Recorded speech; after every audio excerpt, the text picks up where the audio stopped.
President Trump and the First Lady hosted a trick-or-treat event at what's left of the White House.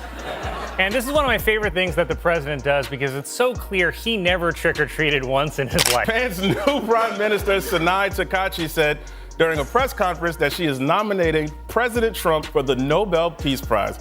And I can't believe I get to say this, but thank God nobody listens to women. Being ridiculed by comedians is one thing. Being totally destroyed by Michael Che and Colin Jost is quite another. Two men who view Trump's presidency as a never-ending sketch that continues to air, despite being repeatedly canceled. Together, they have created their favorite comedy out of the political unrest in America, featuring a president who confuses uncertainty for leadership and chaos for charisma. Comedy is no longer the only thing. Punchlines are harsher than executive orders, and it's national group therapy. President Trump met with Chinese President Xi Jinping. When asked how the meeting went, Trump said this. But overall, I guess on the scale from 0 to 10, with 10 being the best, I would say the meeting was a 12. I guess Trump just wanted to show China we're still way worse at math. So President Trump are calling him tone deaf for posting pictures of his newly renovated White House bathroom during the government shutdown. But I'm happy that the floor looks slippery.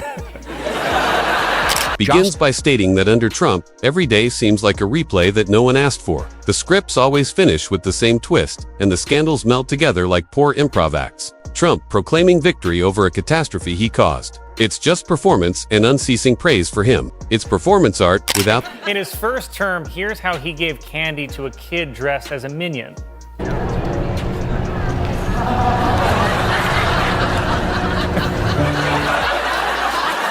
Melania's just like, I guess that is how it's done. And then again this year, he did it to a kid dressed as DJ Marshmallow.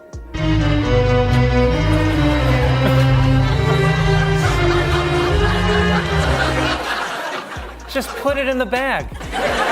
Why is he so weird? Even the kid is like, this is not right. It's kind of an embodiment of his entire presidency because it's just a violation of norms that no other president or person has ever... Che, on the other hand, treats Trump's presidency as if it were a long-running stand-up routine. Props are not necessary for him. All the content is provided by Trump, the inconsistencies he makes on a regular basis, his self-congratulations, and his snap judgments, such as ordering fast food. According to Che, the government is a 24-hour news feast of flawed ideas, each accompanied by additional confusion. Volodymyr Zelensky has said that if President Trump provides Ukraine with Tomahawk missiles, he will nominate Trump for a Nobel Peace Prize. You know, the prize they give you for selling missiles. There was outrage that another alleged drug smuggling boat from Venezuela has been blown out of the water without warning. And you may not think that's a big deal right now, but one day soon, you'll look at yourself in the mirror and realize you're out of cocaine. Josh declares everything to be the best before moving on to Trump's favorite activity, the best leadership, the best economy, or whatever he most recently read on a cue card. It's similar to hearing a game show contestant who is unaware that the buzzer has already sounded. Every accomplishment is overstated. Every speech feels like a motivating seminar for those who don't read fine print, and every setback is attributed to unseen foes. Like, who's ever thought, I should put the candy on the kid's head? My favorite part, though, was when Trump and Melania made a grand entrance to this song.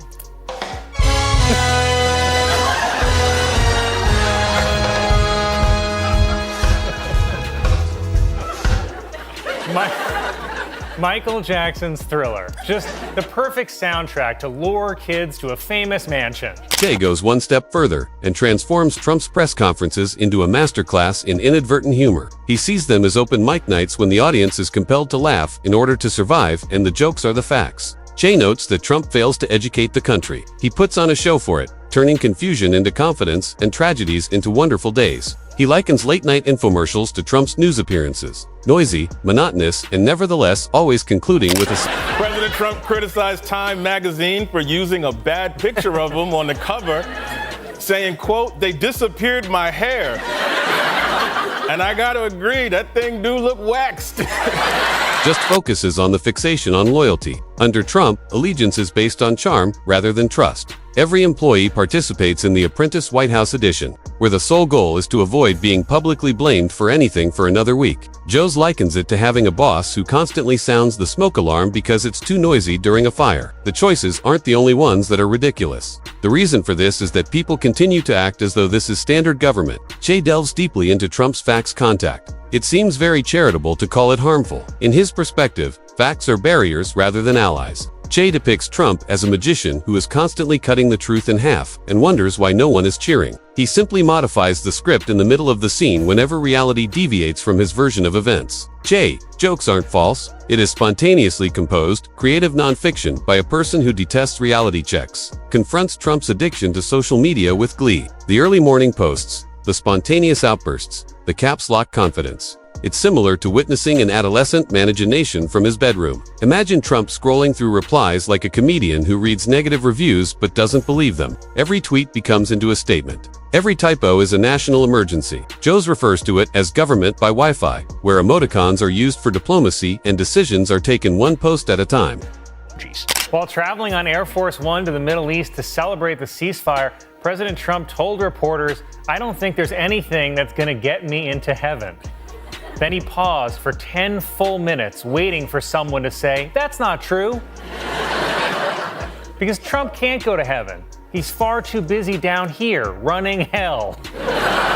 Che can't help but make fun of Trump's public rallies. It's political theater delivered by someone who believes that a standing ovation is evidence of sound policy, complete with interminable monologues, looping slogans, and scripted outrage. Che makes a remark about how the gatherings resemble motivational cult leaders, trying to sell everyone identical caps rather than lectures. For people who mistake loudness for vision, it's amusement. Additionally, Trump portrays himself as a man who is averse to quiet. Josh brings up Trump's constant optimism about the economy, despite the fact that it is obviously faltering. According to him, it's a financial magic trick where the figures appear fantastic until you realize they're borrowed from the future. Like a gambler flaunting profits, Trump boasts about stock market highs without bringing up the debt. Just makes fun of the never-ending spin, referring to it as optimism on credit, where the only sector that is genuinely growing is denial. Che delves farther, making Trump's corporate arrogance seem hilarious. He draws attention to the fact that Trump manages the nation like a real estate company. Very little building, lots of branding. Every strategy sounds fantastic in theory, but when it comes to simple math, it falls apart. He is portrayed by Che as a salesman who thinks zeal equals performance.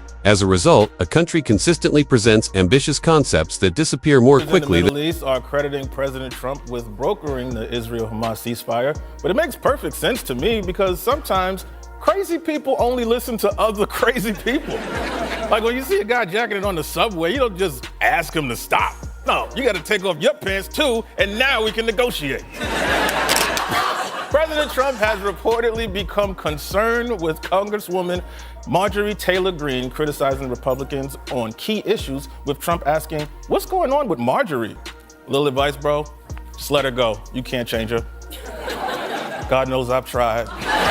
Jost shifts his focus to Trump's crisis management. The pattern remains same whether there are scandals, natural disasters, or worldwide upheaval. Deny, sidestep, and proclaim triumph. Jost likens it to a child standing in a pile of glass and swearing he didn't shatter the vase. It is no longer startling that there is no accountability. It's to be anticipated. Jost's humor works because the ridiculousness speaks for itself, much like the plot twist in a subpar sequel. With his sharper edge, Che highlights how Trump feeds on indignation. Each debate turns into a diversion from the previous one. It's like watching someone juggle scandals just to keep from dropping the truth. Che quips, "The goal of every outburst, Twitter storm, and fabricated dispute is the same: to mask any silence that could expose the hollowness beneath." The audience is imprisoned inside what Che refers to as theater of chaos. Jost criticizes Trump's international dealings as performance art, as well as his diplomatic exploits, photo ops, handshakes, and inflated claims of major treaties. He makes a joke about how Trump treats foreign leaders like Instagram influencers who take photos during meetings. Substance is overshadowed by show.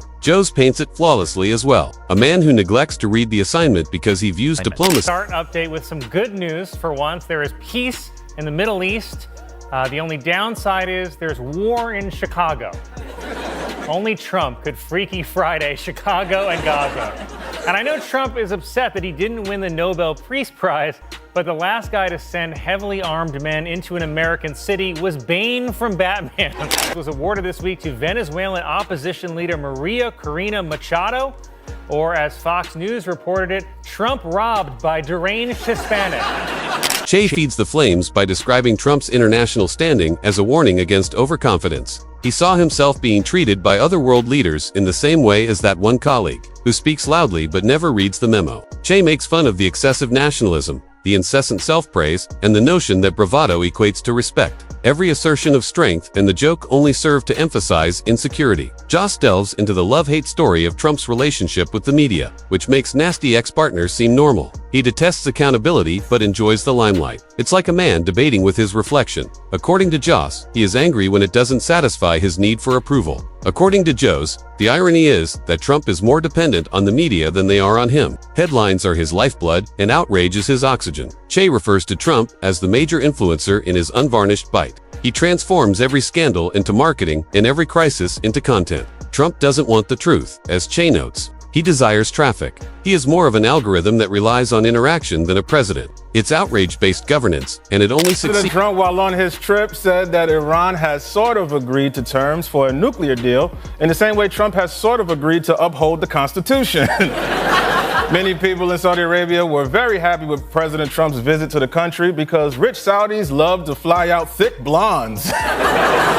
Jost then mocks Trump's fixation on allegiance to himself at the expense of allegiance to the country. He makes the argument that being loyal to Trump entails supporting him even when the facts are different. Jost compares it to being stuck in a group assignment, where the leader insists that everyone is wrong except for him and continually deleting the solutions. It's delusion wrapped in dysfunction, and extracts every last bit of irony from it. Che keeps bringing up the topic. He explores how everything is fueled by Trump's insecurities. Every critique turns into a betrayal. Every praise could be a bribe. When sentiments take precedence over facts, Che refers to it as emotional autocracy. It's not leadership. It's live therapy gone wrong on all the channels. Josh turns his focus to Trump's pandemic-era initiatives, viewing them as a denial lesson. He depicts the mayhem as a sinister comedy of mistakes. Science was disregarded. Slogans take the place of solutions, and experts are marginalized. Simply put, satire is powerful because it is based on reality. The crisis became a disaster due to the unwillingness to listen. It's similar to witnessing someone shout at the thermometer in an...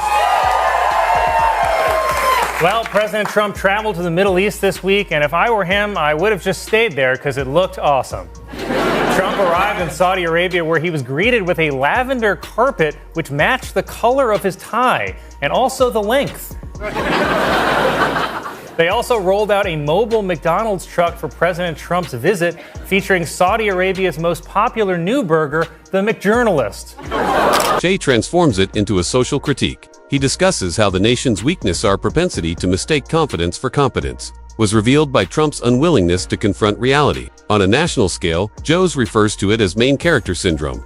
Every achievement is overstated, every setback is repackaged, and every reality is obscured by a deluge of self-praise. The ridiculousness writes itself. A president who redefines losing as part of the strategy because he is so dependent on winning. Shy intensifies, making Trump's conceit absurd. He sees Trump telling the story of history as if he were certain he created it. In some way, he becomes the focus of every rule, every occurrence, and every breath of air. Che makes a joke on how quiet could be the remedy for America's political wariness. Joes returns to the topic of the economy, this time emphasizing the differences between Trump's pledges and results. He draws attention to the growing distances, the exaggerated figures, and the spin intended to cover up the flaws. Joes refers to it as the economics by confidence trick, where everything appears perfect until the lights turn on. Because it's so painfully accurate, the joke succeeds. The foundation of Trump's success stories is borrowed applause. Che continues, Trump's financial narrative feels like a get-rich-quick scheme pitched to an entire nation. Every announcement is a sales pitch, and every failure is a plot. He is portrayed by Che as a man who has dedicated his life to persuading people to purchase a product. An order giving refugee status to white people from South Africa. You know, I could have sworn that white people had it good in South Africa. Must be the Mandela effect. The Trump administration announced that after face-to-face talks with China, it is lowering tariffs from 145% to 30%, which is a little like OJ bragging about taking the knife out. One last time, Jost can't help but challenge Trump's relationship with the truth. The unrelenting spin, the shifting narratives, the persistent denials, it resembles an absurd soap bubble factory. According to Jost, Trump's inconsistency is his sole constant. When facts get into his orbit, they instantly fall apart. It's a comedy born out of chaos. Che focuses on Trump's mental state, the incessant rewriting of his own story, the need for approval, and the dread of being irrelevant. All of it is exposed for amusement and sympathy. Che jokes that critics, Congress, and the media are not Trump's greatest adversaries. It's the actual world. The man has been avoiding it for decades, and now he is ruling the nation in circles. Jost concludes by drawing a comparison between Trump's presidency and an endless comedy show. The audience sticks around because they can't believe what they're witnessing. The cast keeps shifting, and the gags keep failing. It's confusion masquerading as assurance. Performance misinterpreted as intent. Che closes it with a kind of very black humor. Trump, he claims, is more than a symptom. The mirror is him. A mirror of a nation that confuses spectacle for strength, noise for power, and celebrity for leadership. Joe and Che's devastation isn't audible. It involves surgery. The truth is exposed in the sunlight as they remove the veils of arrogance. It's not a cruel roast. It's therapeutic, because every joke contains a warning that this isn't normal and that the only way to remain sane may be to laugh. Merely highlights the Che reveals the anxiety. Together, they serve as a reminder to the world that sometimes the only way to prevent crazy is through mockery. Even though Trump is still in power, the decision has already been made in the comedy court. Additionally, the punchline is strong.